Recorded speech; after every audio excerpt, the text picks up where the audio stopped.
परम शांति बापूजी आपका स्वागत है। और आज हम आपसे गीता जो भगवत गीता है उसका जो सार है, जो कम शब्दों में लोगों को बहुत अच्छी तरीके से समझ में आ सके, इसके लिए हम बेहद के ज्ञान जो आपने दिया है वो और भगवत गीता के जो सार है उसको हम जोड़ना चाहेंगे साथ में। तो जब भी मनुष्य कोई भी डिसीजन ले तो ये उसकी ज्ञान की बातें जो उसके दिमाग में आए और उससे जो है वो अच्छी तरीके से डिसीजन ले सके। तो सबसे पहला जो पॉइंट है कि फीलिंग के बेस पे डिसीजन नहीं लेना चाहिए। फीलिंग माने भावना, आप बताइए। देखो, जब कोई भी मनुष्य आत्मा फीलिंग माने भावनाओं में आकर कोई भी कर्म करता है, ठीक है, कोई भी डिसीजन लेता है और कोई भी डिसीजन लेकर कोई कर्म करता है, तो भावनाओं के आधारित किया हुआ कर्म वो उसको नुकसान करने वाला हो सकता है, ठीक है, नुकसान भी करता है। इसलिए भावनाओं में नहीं आना चाहिए। आत्मा को बोला है भावातीत बनो। ज्ञान, बेहद का ज्ञान ये क्या कहता है जी। आत्मा को भावातीत बन के आत्म स्वरूप में स्थित होकर कोई डिसीजन लेना चाहिए। क्या होना चाहिए? डिसीजन लेने से पहले मैं जो कर्म कर रहा हूँ, ठीक है, तुम्हें कर्मयोगी बनना, आत्म स्वरूप में स्थित बनो पहले। ठीक है, तुम आत्मा हो, आत्म स्वरूप में स्थित बनो। मुझे ये कर्म करना है तो मैं ये करूं या न करूं, ठीक है। तो वो कर्म करने से पहले भावनाओं में मत आओ। चाचा मामा देह और देह के संबंधों में जो भावना है ना, वो भावना तुम्हें खड्डे में गिरा देगी। ठीक है। इसलिए देह और देह के सर्व संबंधों का भावनाओं में भूलकर कौन सा श्रेष्ठ कर्म है, कौन सा अच्छा कर्म है, कौन सा बुरा कर्म है, वो पहले आत्म स्वरूप में रहकर ज्ञान से सोचो। आत्म स्वरूप में रहकर ज्ञान से सोचो, ठीक है, तो तुम्हारा कर्म श्रेष्ठ कर्म बनेगा। अच्छा, जैसे बाबूजी उसमें बताया गया कि माइंड को बैलेंस करके डिसीजन ले, ज्यादा खुश होके कि ज्यादा दुख में डिसीजन ना ले। Avoid decision when you are in extreme emotion, मतलब जब हम एकदम भावना में होते हैं, चाहे मतलब माइंड को बैलेंस करके लेने की बात बताई गई है। देखो, कभी कभी मनुष्य आत्मा का मन एकदम खुश हो जाता है, ठीक है, तो एकदम खुश होके भी किया हुआ कोई कर्म विकर्म बन जाता है, उसको पता नहीं होता, अपसेट हो जाता है। कभी कभी अपसेट हुआ है, ठीक है, ऐसी तरह अपसेट हो जाता है आत्मा, ठीक है, और अपसेट होकर भी किया हुआ कर्म भी विकर्म बन जाता है। इसलिए हर परिस्थिति में भावातीत रहना है। आत्मा को क्या रहना है, मनुष्य आत्मा को क्या करना है, हमेशा जीना। आर्ट ऑफ लिविंग क्या है, जीने की जो कला है वो भावातीत रह के जीना है, भावनाओं में आके नहीं जीना है, और दुख में दुख का अनुभव नहीं करना होने देना है, ठीक है, और दुख में हो तो ऐसे परिस्थितियों में कोई डिसीजन नहीं लेना है, और सुख में भी कोई डिसीजन छक नहीं जाना है। छुक आ गया, थोड़े लोगों के पास देखा मैंने प्रैक्टिकल लाइफ में, जैसे मैं इनकम टैक्स लॉयर था, तो जब रेड केस में करता था, बहुत बड़े बड़े पैसे वाले हैं ना, जब पैसे होते थे तो ऐसे कर्म करते थे, पैसों के जोर पर ऐसे कर्म करते थे, ऐसे कर्म करते थे। बाद में जब इनकम टैक्स की रेड होती, पैसे चले जाते ना, तो फिर पछताते थे, मैंने ये कर्म न किया होता तो न करना था, न करना था, वो नहीं करना था, वो नहीं करना था। तो जब आत्मा अच्छा बुरा का अनुभव करती है, अच्छे और बुरे वक्त पे भावातीत होकर डिसीजन ले, और अच्छे बुरे वक्त पे एकदम लेवल, आत्मा का लेवल आत्म स्वरूप में होना चाहिए। आत्मा स्थित प्रज्ञ अवस्था में होनी चाहिए, हमेशा शांत रहे, स्थित रहे। इसलिए कोई डिसीजन न ऐसा ले कि कर्म बंधन हो जाए। बाबूजी, जैसे कृष्ण ने कहा है गीता में कि मन में तैरते सुख और दुख से ऊपर उठ के कर्म करो। मन में तैरते सुख और दुख से के आधार पे कोई डिसीजन ना लो। जैसे आगे है कि क्रोध या मोह माने अटैचमेंट से कोई भी डिसीजन ना ले। देखो, क्रोध और मोह और लोभ, ये सभी चीजें है ना, विकार, काम क्रोध लोभ मोह अहंकार, ज्ञानी की वैरिक है जी। ये ज्ञानी तो आत्मा जब ज्ञान ये समझ जाती है कि ये काम क्रोध लोभ मोह अहंकार ये सब विकार है, और विकार युक्त कोई भी कर्म, विकारों से भरा हुआ कोई भी कर्म, लोभी पुरुष इतने दुष्कर्म करता है, लोभ लग जाता है, सही है, हाँ, तो 7 पीढ़ी तक कमाने के लिए पाप कर्म करता है, सही बात। और पाप कर्म में इतना कर्म करता है, फिर जब मरते वक्त याद आता है मैंने तो पाप कर्म करते करते करते इतना धन इकट्ठा किया, अब मेरा लड़का है ना, ये लड़का उड़ा रहा है पैसा, उसका बच्चा उड़ा रहा है, वो देखा नहीं जाता, और मेरी पूरी जिंदगी की मेहनत की कमाई उड़ा रहा है, वो मर जाता है तो वो उसी कारण वो भूत बन जाता है। क्या बनता है? मरने के बाद देखता है कि मेरे तो पैसे ये लड़का उड़ा रहा है, बुरी उल्टे काम में उड़ा रहा है, पाप कर्म कर रहा है, तो मैंने कमाया भी पाप कर्म, और मेरा जो कमाया हुआ धन वो भी पाप करने जा रहा है, तो मरा हुआ भूत भी बनकर भी अच्छा नहीं बनेगा, भूत भी सदगति नहीं हो सकती, भूत बनकर भी। तो मनुष्य तो जीते जी भी अच्छा नहीं भोग सकता, और मरने के बाद भी भूत बन के दुखी होता है। ऐसे कर्म न करे। लोभी ऐसा होता है, या मोही, मोह का कारण बताऊं जी। मोह, किसी में मोह हो जाता है तो मरने के बाद अंतमति सोगति, किसी की गद्दी में मोह है, कोई पॉलिटिशियन मर गया है, कोई प्राइम मिनिस्टर बन गया, हाँ, किसी को अच्छा काम कर रहा था तो देश को इंडिपेंडेंट दिलाना चाहता था, मर गया, कोई अच्छे काम वाला भी मर गया, बुरे काम वाला भी मर गया, मगर मोह था गद्दियों में। बच्चों में, देह और देह के संबंधियों में मर गया, पूरी जिंदगी मोह के कारण वो कर्म, बुरे कर्म करता रहा, पाप कर्म करता रहा, मरने के बाद अंतमति शोकति, भूत बनने के बाद भी वो उसकी कुर्सी की लालचा रहेगी, पॉलिटिकल लालचा रहेगी, राजा बनने की लालचा, जो भी पहले राजा भी कुर्सी में बन जाके भूत प्रेत बन जाते थे। इसलिए अंतमति शोक गति का ख्याल करो कि मेरी भी मरने के बाद भी सदगति नहीं होगी। मैं अच्छे कर्म करूं तो अच्छे कर्म करने के लिए आत्मज्ञान चाहिए, आत्मस्वरूप की अनुभूति चाहिए और आत्मा में पावर चाहिए। इसलिए कोई भी ऐसा कामी, क्रोधी, लालची, कामी, क्रोधी, लालची, इनसे भक्ति ना हो, ये भक्ति भी नहीं कर सकते। ये तो ज्ञान मार्ग है, हमारा तो ज्ञान मार्ग है, और वो भी बेहद का ज्ञान। बेहद का ज्ञान माना बहुत, तुम आत्मा चाहो तो आत्मा परम आत्मा बन सकती है अपने श्रेष्ठ कर्मों से। आत्मस्वरूप में स्थित होकर परम शांति के वाइब्रेशन फैला के आत्मा जो चाहे वो शांति भी पा सकती है, परम शांति के वाइब्रेशन फैला सकती है। तो ऐसे कर्म करो कि तुम्हें पीछे न पछताना पड़े। अभी बापूजी बात करते हैं निष्काम कर्म के बारे में। जैसे हमारा कोई भी डिसीजन जो है वो रिजल्ट को देख के नहीं होना चाहिए। जैसे मतलब जो लोग हैं रिजल्ट को ही फोकस करके कर्म करते हैं। जैसे लोग सोचते हैं कि मॉर्निंग वॉक करके क्या फायदा, पतले तो हो नहीं रहे।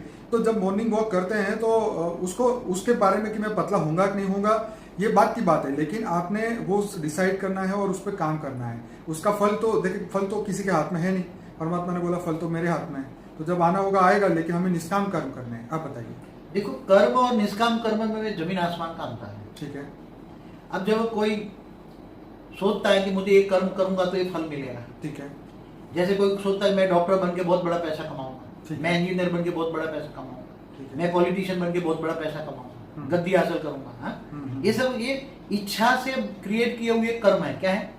इच्छा से क्रिएट हुए कर्म, अपनी इच्छा ये है। अब इच्छा के कारण जो कर्म किया जाता है उसका रिजल्ट उसको ये है कि मुझे मैं डॉक्टर बन के पैसा कमाऊंगा ही कमाऊंगा। मगर कर्म की, मगर जो ये सोचता है ठीक है, मैं ये सोचे कि मैं डॉक्टर बन के लोगों की सेवा करूंगा। क्या क्या सोचे? डॉक्टर बन के मैं लोगों की सेवा करूंगा, तो वो निष्काम कर्म हो गया। क्या हो गया? ठीक है। हाँ, कोई बोलता है मैं पॉलिटिशियन बन के लोगों की सेवा करूंगा, तो ये निष्काम कर्म हो। और निष्काम कर्म में ज्यादा शक्ति होती है, आत्मा में ज्यादा पावर आती है। आत्मा लोगों की वास्तव में सेवा जो इच्छा है, इससे अनेक गुणी सेवा कर सकता है। देश की भी सेवा कर सकता है, स्टेट की भी सेवा कर सकता है, लोगों की भी सेवा कर सकता है, और अंत में चाहे तो आत्म स्वरूप में स्थित होकर आत्मा की पावर बढ़ाए और वो भावना रखे कोई भी मुझे फल नहीं चाहिए, केवल मुझे लोगों का काम कल्याण करना है। क्या करना है? कोई चाहे तो मुझे दुनिया बदलनी, बस जो भी हो जाए मुझे दुनिया बदलनी। तो निष्काम कर्म उसको बोलते हैं कि फल की आशा रखे बिना कोई भी कर्म किया जाए। मगर आजकल तो ऐसा कोई निष्काम कर्म वाला कोई मुझे तो नहीं दिखाई देता। बाबूजी आगे है, बदलाव से ना डरे, बदलाव से मत डरे, क्योंकि नेचर जो है वो हमेशा बदलता रहता है। Change is the law of nature. अपने को खोने का जो डर है वो मनुष्य को निकालना चाहिए। देखो, जो भी खोने का जो डर है, आज जो स्टेटस है मनुष्य का, जो स्टेटस है आज मनुष्य के पास गाड़ी है, बंगला है, सब कुछ है, वो खोने का डर रहता है। इसलिए हमेशा हर पल मैं क्या करूं उसमें ही जीता है ना वो। ठीक है। हर मन तो एक सेकंड में कितनी बार सोचता है। इसलिए मनुष्य आत्मा को ज्ञान चाहिए और अपने स्टेटस की जिम्मेदारी कि वो जो मान शान है उसकी चिंता ना करे। पहले तो अगर सुखी होना है तो मान शान से परे हो जाए। ठीक है। और दूसरा है देह और देह के सर्व संबंधों से जितना हो सके इतना दूर रहे, आत्मस्वरूप में स्थित हो जाए और आत्मस्वरूप में स्थित होकर परमात्मा से पावर ले। और इन सभी भावातीत, कर्मातीत, गुणातीत, ये सब जो बोला है ना, भावातीत बन के डिसीजन ले, कर्मातीत बने, कर्म करते हुए निष्काम कर्म करे, अच्छा कर्म करे, श्रेष्ठ कर्म करे, और भावनाओं से और गुणों से भी परे होकर काम करे। गुणातीत माना गुणों से भी परे होकर काम करे, ऐसे काम करे कि जो गुणों में भी ना आता, गुणों से परे, गुणों से आगे इतना अच्छा काम हो कि ये गुणों में भी ना है। गुणातीत, कर्मातीत भाव, तो उसको उसकी आत्मा को यहाँ ही धरती पर वो आत्मा परमानंद स्वरूप का अनुभव करेगी। आत्मा का जब सभी का कल्याण करने की आत्मा मन करती है, कर्मातीत अवस्था की ओर जाती है आत्मा, पुण्य का फल जमा होता है, पुण्य का फल यही मिलता है। तो आत्माओं को वो मनाभाव की स्टेज अच्छी बनती है, उसका मन हमेशा परमात्मा में लगता है और श्रेष्ठ कर्म करता है, बुरे कर्मों में फंसता नहीं है, क्योंकि अच्छे बुरे का भेद समझ जाता है। भावनाओं में आकर कोई भी कर्म नहीं करता। इसलिए कर्मातीत, भावातीत, गुणातीत स्टेज चाहिए आत्मा की, ये ज्ञान कहता है और ज्ञान स्वरूप बनना है। बाबूजी आगे हैं, belief and faith are most important. Without faith is useless, मतलब हम जो हमारा जो भी हम डिसीजन ले रहे हैं या हम जीवन जी रहे हैं उस पे परमात्मा पे जो बिलीफ है और जो फेथ, जो परमात्मा भी नहीं पर हम जो काम करने वाले हैं उस पे बिलीफ होना चाहिए, हमें विश्वास होना चाहिए और उसको सत्य के साथ हमें चलना चाहिए, तो वो जो हमारा डिसीजन है, जो हम कर्म करने वाले हैं वो सार्थक होगा। आप क्या कहेंगे? देखो, आत्मा जब, यहाँ तो गीता ज्ञान की बात हो रही है ना, भगवान ने जो गीता ज्ञान दिया था ना उसका उपदेश के साथ की बात हो कर रही है। तो भगवान ने जो गीता में जो 2 शब्द तो बहुत अच्छे बताए कि कर्म को जाना पड़े। अब बात हो गई कर्म की, और निष्काम कर्म भावातीत कर्मयोगी जो बात कहीं बताई, कर्मयोगी बन, कर्म करते करते मुझे याद कर। और फिर ये बोला कि तुम अपने आप पर खुद विश्वास कर, मैं एक आत्मा हूं, क्या हूं? राइट। अपने आप को जान, तुम अपने आप को जान, स्वयं को जान, स्वयं परिवर्तन कर। तो आत्मस्वरूप बन, मुझ परमात्मा को मान, तू मेरी शरण में आ जा। गीता में क्या बोला? तू सर्वधर्म परित्यज्य मामेकम शरणम मम, બધા ધર્મો છોડીને તું मेरी शरण में आ जा। तो मैं तुम्हें आत्मस्वरूप बन, मुझ परमात्मा को याद कर, तो मैं तुम्हें अंत में ऊंचते ऊंच परम धाम ले जाऊंगा। तो यहाँ जो गीता ज्ञान का सार जो है कि एक तो कर्मयोगी जीवन बिताना है, वहां गीता में कर्मयोगी जीवन श्रेष्ठ जीवन बताया है। गृहस्थाश्रम सर्वश्रेष्ठ आश्रम है। उन्होंने गृहस्थाश्रम को श्रेष्ठ आश्रम, गृहस्थ में रहकर कर्मयोगी बनना है। कर्मयोगी माना कर्म करते करते परमात्मा की याद में रह के कर्म करना है, ताकि कोई भी कर्म विकर्म न बन जाए और निष्काम कर्म करना है। बाबूजी, यहाँ पे उन्होंने एक आगे बहुत बढ़िया बात कही थी कि हे अर्जुन, तू सामान्य मनुष्य की तरह बिहेव मत कर, माने सामान्य मनुष्य की तरह कर्म मत कर, क्योंकि तू एक श्रेष्ठ व्यक्ति है और आने वाले समय में लोग तुझे फॉलो करेंगे। तो जो श्रेष्ठ व्यक्ति का जो आचरण है वो सामान्य मनुष्य के लिए बहुत बड़ा उदाहरण बन जाता है। तो आप क्या कहेंगे, बेहद की आत्मा क्या करे? देखो अर्जुन माना बेहद की आत्मा है, ठीक है, बेहद की ज्ञानी आत्मा है, जिनको बेहद का विश्व का ज्ञान है, बेहद का विश्व परिवर्तन का ज्ञान है, ठीक है। वो बेहद की आत्मा है। साधारण आत्मा जैसा पर वो आचरण करेगी, साधारण मनुष्य जो करते हैं वही आचरण करेगी, तो वो उसको बेहद की आत्मा कहेंगे। अगर वो तो हद की आत्मा होगी, हद की आत्मा होगी। नहीं, ज्ञान आत्मा जब उनके पास बेहद का ज्ञान है, ठीक है, जैसे ज्ञानी आत्मा है, ज्ञानी आत्मा और अज्ञानी आत्मा दो आचरण में क्या फर्क होगा? कोई फर्क नहीं। अगर ज्ञानी, बेहद का ज्ञानी आत्मा अगर हद के ज्ञानी जैसी आत्माओं का आचरण करता है जी, जो आत्मस्वरूप में स्थित होकर डिसीजन नहीं लेता, आत्मस्वरूप में स्थित होकर सच्चा अच्छा क्या है वो नहीं समझता जी, और आत्मस्वरूप में स्थित होकर विक्रम विनाश नहीं करता, और साधारण मनुष्य की तरह रोता रहता है, साधारण मनुष्य की तरह चिल्लाता रहता है, और परमात्मा को भी सुनाता है, मैंने तो ऐसा हो रहा है, ये हो रहा है, ये हो रहा है। साधारण मनुष्य ऐसा ही करता है, परमात्मा को गालियां देता है ना। गीता में कहा ना कि सामान्य मनुष्य जो है वो विषयों का चिंतन करते हैं। साधारण मनुष्य के अंदर विषय विकार इतना है, इसलिए क्या लिखा? विषय विकार मिटाओ देवा पाप हरो देवा। हाँ, जब विषय विकार मिटता है, जब आत्मस्वरूप का ज्ञान होता है, आत्म परमात्मा की प्राप्ति होती है, तब विषय विकार हट जाता है, तो आत्मा में पाप हट जाता है ना। मगर जो विषय विकार माना उसमें ये आ गया ना, विषय विकार का चिंतन करना माना क्या हो गया? कामी, क्रोधी, लोभी, मोही, अहंकार, ये अपना ही आचरण करेंगे, तो ज्ञान तो जानता है ना, ज्ञान मतलब शरीर के भाव को खत्म करना और आत्मा के भाव को बढ़ाना। यहाँ तो बेहद का ज्ञान है, आत्मस्वरूप में स्थित रह के काम करे, कर्मयोगी जीवन बिताए, देहभान को खत्म करे, मानसान से परे हो जाए, मानसान से परे हो जाए, आत्मस्वरूप में स्थित होकर लाइफ की बॉडी का अनुभव करे, आत्मस्वरूप का स्थित होकर, और उसका लक्ष्य सामने रखे। क्या उसका जीने का लक्ष्य क्या है? कर्मातीत अवस्था पाना है, स्व परिवर्तन करके विश्व परिवर्तन करना है, ये लक्ष्य होगा तो वो ये साधारण आचरण से बच जाएगा। बाबूजी, आगे उन्होंने ये बताया कि जो चीज समाज के लिए अच्छी नहीं है वो आपके लिए भी अच्छी नहीं हो सकती। देखो, कोई भी मनुष्य विकार युक्त जीवन जीता है, वो संसार के क्या पूरी दुनिया के लिए अच्छा होगा? जैसे कोई विकारी है, विकारी संकल्प डालता है। मैं आपको एक एग्जांपल दूं, प्रैक्टिकल ज्ञान के, भेद के ज्ञान के आधार से। कोई एक विकारी यहाँ बैठा है और इसकी पत्नी अमेरिका में है, ठीक है, और यहाँ नेगेटिव देहभान के, काम विकार के वो संकल्प डालता रहता है, ठीक है। हाँ, तो उसके संकल्प अमृता तक जा रहे हैं, बहुत बहुत पावरफुल संकल्प डाल रहा है, बहुत पावरफुल संकल्प डाल रहा है, तो विकारों में पावर है ना, नेगेटिविटी ज्यादा है, तो वो संकल्प, काम विकार के संकल्प पूरा वायुमंडल को क्रॉस करते करते अमृता तक उसकी वायु को टच करेगा ना। हाँ, तो पूरा वायुमंडल को उसने दूषित किया ना, अपने विकारों के पीछे पूरा वायुमंडल को दूषित किया ना, तो वो वायुमंडल की रेत फैलते फैलते फैलते फैलते, जिसको ये संकल्प टच होगा वायुमंडल में, उसको भी काम विकारी बना देगा ना।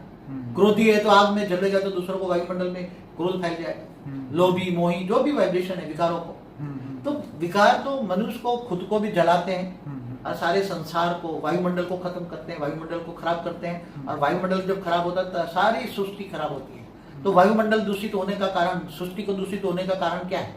सतयुग, त्रेता, द्वापर, कलयुग में फर्क क्या है? सतयुग में ऐसे वाइब्रेशन नहीं होते, लोगों की सोच ऐसी नहीं होती, तो वायुमंडल ठीक होता है, अच्छा होता है। आज कलयुग के अंदर लोगों की नेगेटिव सोच, विकारों की सोच, विकार युक्त रहना, खाना पीना, सोचना, तो ये नेगेटिव वायुमंडल, हर कोई का वायुमंडल नेगेटिव इफेक्ट करता ही है। हर कोई की सोच, हर कोई की सोच नेगेटिव वायुमंडल बनाता है। इसलिए सोचो कि भी तुम तो अपना खराब कर रहे हो, भविष्य भी तुम्हारा खराब हो रहा है, दुनिया भी खराब हो रही है। इसलिए सोचो, समझो, आत्मस्वरूप में स्थित होकर परम शांति सोचो, बोलो परम शांति दुनिया को भी मिलेगी, तुम्हें तो मिलेगी, दुनिया को भी मिलेगी।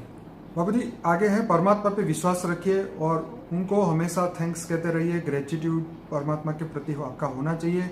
परमात्मा को प्रेम करते रहिए और परमात्मा की याद में डिसीजन लीजिए और ऑलमाइटी अथॉरिटी पे हमेशा से के लिए ट्रस्ट रखिए। देखो, खुद को पहले जब आत्मस्वरूप में खुद पे स्वयं पे पहचान होगी, खुद की स्वयं की पहचान, आत्मस्वरूप और ऑलमाइटी अथॉरिटी को जानेगा, ज्ञान से जानेगा। कैसे जानेगा? गीता में कहा है कि मैं जब तक ज्ञान योग से नहीं मिलता, मैं ज्ञान से मिलता और मुझे ज्ञानी तू आत्मा विशेष प्रिय है। इसलिए हर पल ज्ञान का चिंतन करे, आत्मस्वरूप में स्थित रहकर कर्मयोगी जीवन बिताएगा तो आत्मा बहुत अच्छी बनेगी। ज्यादा तो अब बोल दिया है, जो कहना था सब कुछ कह दिया है जी। इसलिए अब ज्यादातर तो क्या कहूँ अब इससे आगे। बाबू जी मैं यही कहूंगा कि ये जो 10 जो हमने बातें बताई है, ये डिसीजन मेकिंग, ये फ्रॉम भगवत गीता है। ये हमें वहां से ये सीख मिलती है कि सामान्य मनुष्य को किस तरीके से जीवन जीना चाहिए, क्या सोचना चाहिए। पर मैं यहाँ अपने श्रोताओं को बताऊंगा कि बापूजी ने जो ज्ञान दिया है, बेहद के विश्व को बदलने का ज्ञान दिया है, आत्मा में से बेहद की परमात्मा बनने का ज्ञान दिया है। और हमारा एक टाइम ट्रैवल के ऊपर जो वीडियो आया है वो खास जरूर से देखिए, क्योंकि ये जो ज्ञान ऐसा है जो आत्मा को अपने सोर्स पे वापस लेके जाने का ज्ञान बापूजी ने दिया है। ये सभी समय, स्पीड और स्पेस सभी को क्रॉस करके अपने बेहद के परम पिता के पास जाने का, अपने ओरिजिनल स्वरूप के को धारण करने का, परम लाइट और परम तत्व को जो है उतारने का ज्ञान बापूजी ने दिया है। और उसकी एक लाइन गीता में भी बताई थी, मैं अभी यहाँ बताना चाहूंगा कि तुम ज्ञान द्वारा परम तत्व को सूर्य की भांति प्रकाशित कर दो तो तुम जीवन और मृत्यु से ऊपर चले जाओगे। ये बात कृष्ण ने अर्जुन को बताई थी। पर मैं यहाँ हमारे बेहद के ज्ञान में सभी लोगों को बताना चाहूंगा कि बापूजी ने कहा है कि आत्मस्वरूप बन के परम तत्व और परम लाइट की बॉडी का अभ्यास करें, ताकि आने वाले समय में जब समय बदले तो हमारी आत्मा की गति परम प्रकाश की हो और हम मृत्यु के पहले ही हम परम गति को प्राप्त करें और हम अपने बेहद के परम पिता के पास पहुंच जाए और जाने से पहले ये बेहद के विश्व को बदल ले। ये हमारे जीवन का लक्ष्य है और इसी के लिए बापूजी ने 1500 वीडियोस बनाए हैं ये हमारे YouTube चैनल पे। तो इसके लिए आप अनस्पोकन ट्रूथ के 105 वीडियोस जरूर देखिए। फॉर द बिगिनर प्लेलिस्ट के 16 वीडियोस जरूर देखिए। ये आपके जीवन को, आपके विचार को बदल सकते हैं और इसके लिए जो हम विश्व को बदलना, परम शांति फैलाना चाहते हैं, उसमें आप हमारी मदद कीजिए। इस वीडियो को लाइक करें, शेयर करें, कमेंट करें, ज्यादा से ज्यादा लोगों तक पहुंचाएं। कुछ और कहेंगे बाबू? बस सभी आत्मा ज्ञानी तो आत्मा बनकर, आत्मा स्वरूप में बनकर स्व परिवर्तन से विश्व परिवर्तन करे। मेरा वीडियो अच्छा है, स्व परिवर्तन से विश्व परिवर्तन। जी बाबू, परम शांति। परम शांति बापू जी, बहुत बहुत धन्यवाद।